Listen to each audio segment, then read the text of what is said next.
Maraming ang mga OFW ang nagrereklamo na naharang sila sa immigration dahil nga napaniwala sila sa mga video na sinasabi na hindi na daw kailangan ng UEC. Kaya hindi na sila kumuha. At nung pumunta naman sila sa POA desk sa loob ng airport, ay hindi na sila nakahabol dahil nga naubusan na sila ng oras dahil sa haba ng pila. Kaya may ilang mga OFW ang nagbahagi ng kanilang karanasan na naiwan daw sila nakadalang eroplano dahil nga wala silang dalang UEC. Hindi pa kinikilala sa immigration ang OFW Travel Pass. Kaya again, pinapaalala natin sa lahat ng mga OFW na UEC pa rin ang kailangan at hinahanap sa immigration. Hindi pa OFW Travel Pass. Tama nga ang sinabi ni Madam dito sa video na palpak daw ang OFW Travel Pass dahil basta lang sila mag-anunsyo na hindi na daw kailangan ng UEC. Kaya maraming OFW na paniwala at hindi na kumuha at napahamak.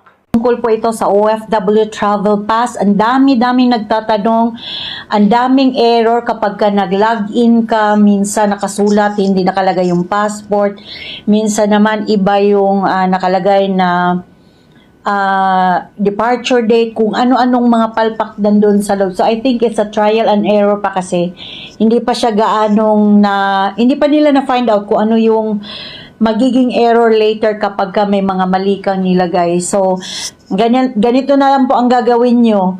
Yung OFW Travel Pass, pag lumabas na yung QR code, gamitin mo na lang siya instead of the e-travel. So, yung QR code alone na lumabas, yun na yung ipipresent doon sa Pilipinas pag uwi mo. So, ang tanong naman kung pabalik, the same thing ba? Itanong nyo na lang pagdating doon kasi wala pang nakatry na OFW Travel Pass pabalik. Kasi parang maggulo ng paggawa ng Travel Pass. Tapos nakalagay pa doon sa announcement na hindi na kailangan ng OEC. Pero alam mo, pag open mo doon, marami nakalagay contract not found.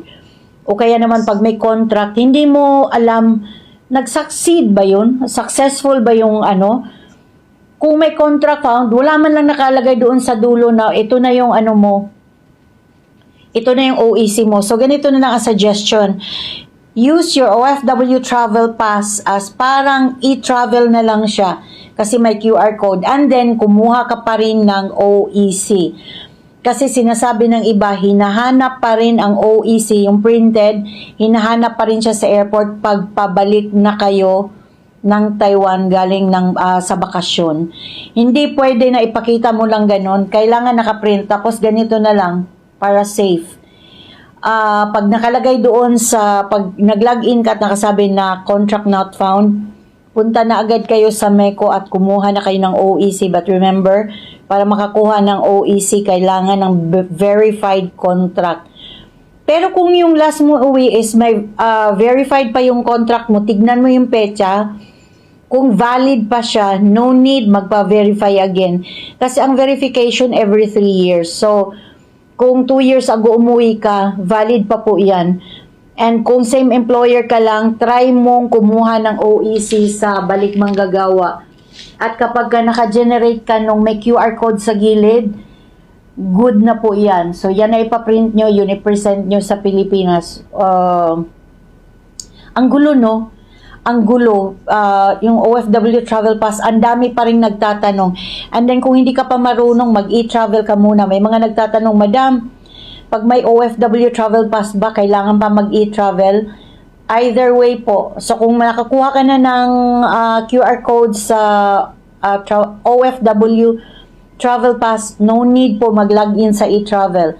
Ngayon kapag nahirapan ka sa OFW Pass, mag-e-travel ka muna. Pero kailangan po talaga ng OEC.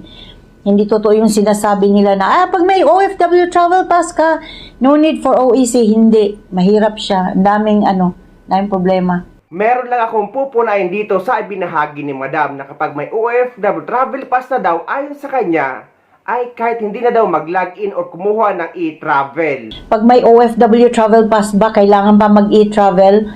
Either way po. So kung nakakuha ka na ng QR code sa OFW Travel Pass, no need po mag-login sa e-travel. Ang sagot dito ay mali dahil magkaiba ang purpose ng e-travel at ng OFW Travel Pass. required ang e-travel kapag uuwi sa Pilipinas at babalik sa ibang bansa. Na meron akong video tutorial na lagi kong nilalagay sa pinned comment at sa description ng video na ginagawa ko. Tungkol naman sa mga balik manggagawa na dati ng documented OFW, meaning nung una ka pumunta sa ibang bansa ay dumaan ka sa Manpower Agency, OWA at DMW. At uuwi ka, magbabakasyon at babalik muli sa parehong employer. Kapag ganun guys, at yung mga OFW na dati na nakapag-verify na kontrata at babalik muli sa parehong employer, ay hindi na required ang panibagong Polo Verified Contract. Dahil may record na kayo sa DMW at pwede kayo makapag-acquire ng OEC exemption. Dalhin nyo lang ang inyong latest printed contract at dating lumang contract verification kapag magbabakasyon kayo sa Pilipinas. Ngunit kung gusto nyo naman magpa-verify kada uwi nyo sa Pilipinas ay wala naman ding problema. Pero kapag isa kang OFW na nag-change employer, change job site, change position, change company name kahit pareho pa rin ng owner, at yung mga babae na napalitan ng apelyido sa kanilang visa, passport at kontrata, at yung mga OFW na galing sa visit visa na naging employment visa sa ibang bansa, ay required talaga magpa-verify ng kontrata kapag uuwi sa Pilipinas para makakuha ng updated OEC sa POA. Ito nga din yung naging topic ko sa last video ko tungkol sa OFW Travel Pass, dahil nga napakarami talaga mga OFW ang nagrereklamo. Para sa mga nagko-content ng OFW Travel Pass na sinasabing goodbye OEC na nga daw, na walang additional information or explanation o kaya naman disclaimer, marami kayong napapahamak ng mga OFW dahil marami nagbahagi na naharang at pinagalitan sila sa immigration dahil nga bakit wala daw silang OEC. Huwag daw silang maniniwala sa social media hanggat walang inaanunsyo ang BI or ang Bureau of Immigration na hindi na kailangan ng OEC. Dahil OEC pa rin ang hinahanap nila at hindi pa nila kinikilala ang OFW Travel Pass. Lalo na't hanggang ngayon ay marami pa rin no record found ang kanilang OFW Travel Pass. At marami din na matagal na ay still for approval pa rin ang kanilang e-gov account. May mga nagbahagi din na naiwan sila ng kanilang eroplano dahil nga naniwala sila na hindi na kailangan ng OEC. Eto guys, napakarami nagrereklamo dahil nga napapanood nila at naniwala sila sa ganitong video. Goodbye OEC para po sa ating mga kababayang overseas Filipino workers sa anong panig ng mundo, at hello OFW Pass. Mag-download lamang po kayo ng eGovPH app at hanapin nyo po ang DMW, Balik Manggagawa, and voila, no need for OEC. Goodbye OEC forever, hello Travel Pass. Goodbye OEC, hello OFW Travel Pass. Para sa kaalaman nating lahat ng OFW saan mang panig ng mundo, wala nang OEC. Mas pinadali na nga ngayon ang pagkuha ng dating OEC na ngayon ay pinalitan na nga ito ng OFW Travel Pass. Narito ang step-by-step tutorial kung paano gumawa ng OFW Travel Pass gamit ang eGovPH app. How to create your OFW Travel Pass step by step. Step 1. Download the eGovPH app from the Google Play Store or Apple App Store. Step 2. Create an account using a valid email address and mobile number. Step 3. Go to NGA tab, then select DMW. Step 4. Tap Balik Manggagawa. Step 5. On the homepage, click Travel Pass. At Step 6, lalabas ang iyong OFW Travel Pass, profile at QR code. Ito na ang iyong digital exit clearance. Wala nang OEC. Ang mali kasi dito ay nag-aanunsyo sila na walang konsultasyon sa BI or sa Bureau of Immigration. Again, inuulit natin na OEC pa rin ang kailangan at hinahanap sa immigration para sa mga OFW. Para naman sa mga nagtatanong kung pareho daw ba ang e-travel at OFW Travel Pass, eto guys. Maraming mga OFW ang nagtatanong kung ang OFW Travel Pass daw ba at e-travel ay iisa. Ang sagot guys, actually nagkaroon lang ng pagkalito dahil nga sinabing mismo na DMW Secretary Hans Kakdak sa una nilang anunsyo na ang OEC at e-travel ay pag-iisay na. Siya mismo at DMW mismo ang nag-anunsyo niyan. In other words, maglalaho na yung OEC. But that doesn't mean na wala ng documentation requirements sa DMW. You will still enter the DMW app, get your workers registered with the DMW process there, and once cleared, may access na kayo sa e-travel pass, which is the outcome document, hindi na OEC.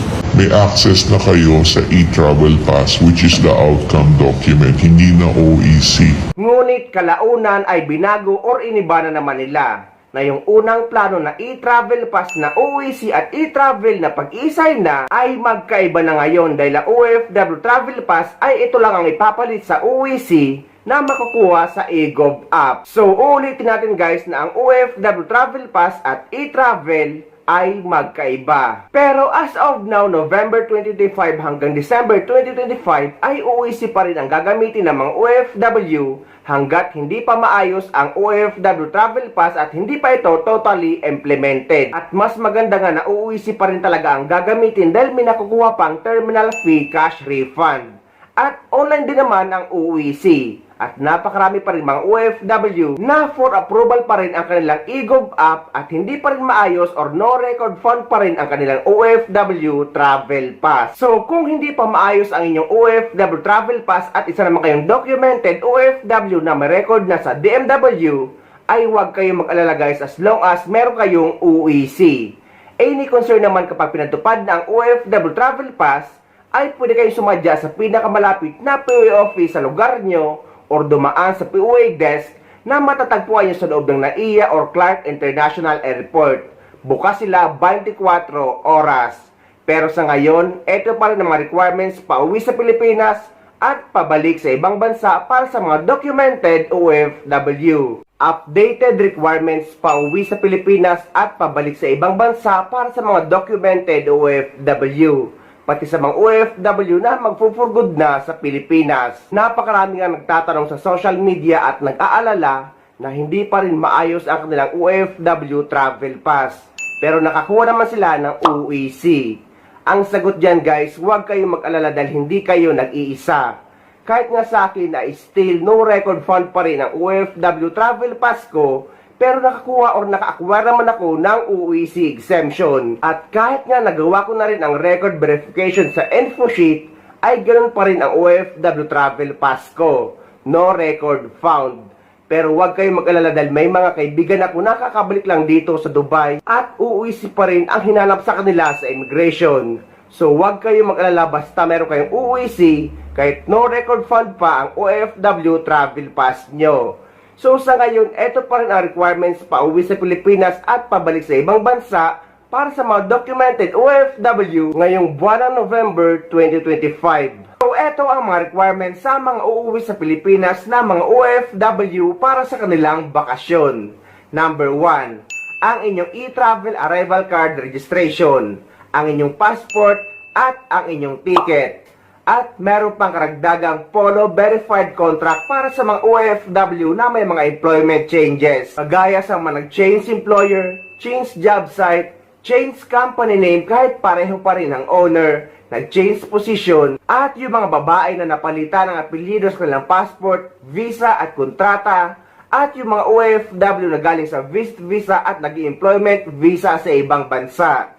Kailangan nyong pa-verify sa Polo Office sa bansa kung saan kayo nagtatrabaho para makakuha kayo ng updated OEC sa POA sa Pilipinas. Ngunit sa mga dati nang nakapag-verify ng kontrata at uuwi muli babalik sa parehong employer at walang employment changes, hindi na required ang panibagong Polo Verified Contract dahil pwede na kayong mag-acquire ng OEC exemption online. Pero kung hindi naman kayo marunong online, ay pwede kayo sumadya sa pinakamalapit na POA office or DMW office na ngayon at pwede kayong magpaprint ng OEC exemption sa kanila. Basta guys, kahit exempted na kayo sa OEC at hindi na kailangan ng panibagong Polo Verified Contract, ay lagi nyong dadalhin kapag uuwi kayo sa Pilipinas ang inyong lumang contract verification kagaya nito. At ang bago nyong printed na kontrata galing sa inyong employer.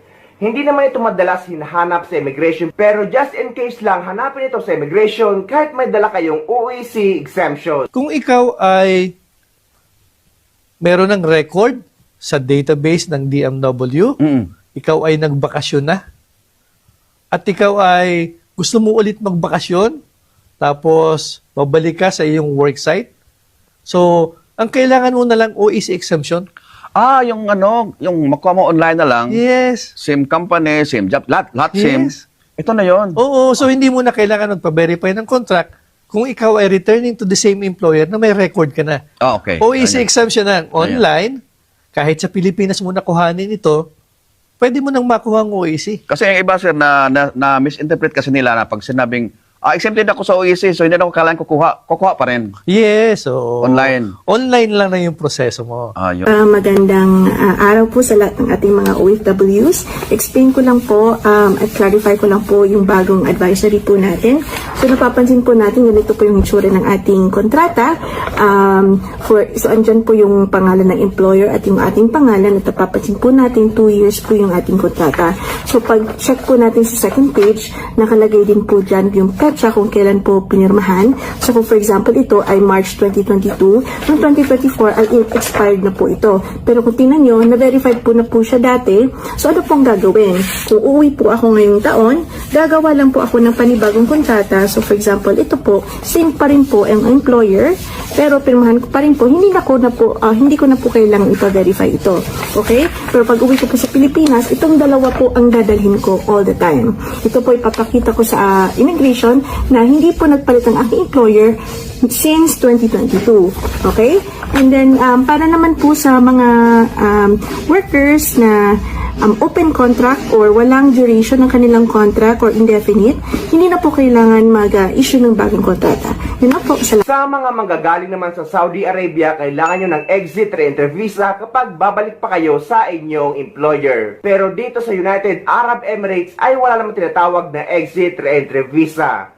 Sa mga OFW man na mag-for good na, ang kailangan nyo pa uwi sa Pilipinas ay e-travel arrival card registration, passport, ticket, at final exit visa. Dito naman sa UAE ay hindi naman final exit visa ang tawag, kundi cancellation paper or visa cancellation. Sa ibang bansa naman ay release paper ang tawag dito. So yan ang mga requirements sa mga pauwi sa Pilipinas. Ito naman ang mga requirements kapag pabalik sa ibang bansa para sa mga documented OFW. Number 1, ang inyong e-travel departure card registration. Number 2, ang inyong OEC. Number 3, ang inyong visa. Dito naman sa United Arab Emirates, ang visa natin ay ang Emirates ID na natin. So, ang Emirates ID na ang ipapakita nyo sa immigration. Number 4, ang inyong passport. Number 5, ang inyong ticket. At ang lagi natin pinapaalala, number 6, ay ang inyong OWA membership. Guys, inuulit natin na hindi naman hinahanap sa immigration ang OWA membership. Pero dapat lagi tayo nagre-renew nito kada 2 taon. Dahil insurance nating mga OFW ang ating OWA membership habang nagtatrabaho tayo dito sa ibang bansa. At mapapakinabangan ito ng ating pamilya just in case man may mangyari sa isang OFW. OWA coverage po natin? Yes. Okay. Your Honor, Madam Chair, una po sa lahat, ang membership contribution po ng OWA ay $25 since 1982 po. Hindi po na iba ito. Ngayon po, nadagdagan po ang mga benepisyo. So ngayon po, meron po tayong social benefits. Una po sa lahat. Sa mga miyembro po ng OWA, meron pong accidental death and natural death coverage. Accidental death in the amount of 200,000. Natural death, 100,000. Meron pong burial benefit na 20,000. Ito po yung sa parang mala insurance coverage po ng OWA membership.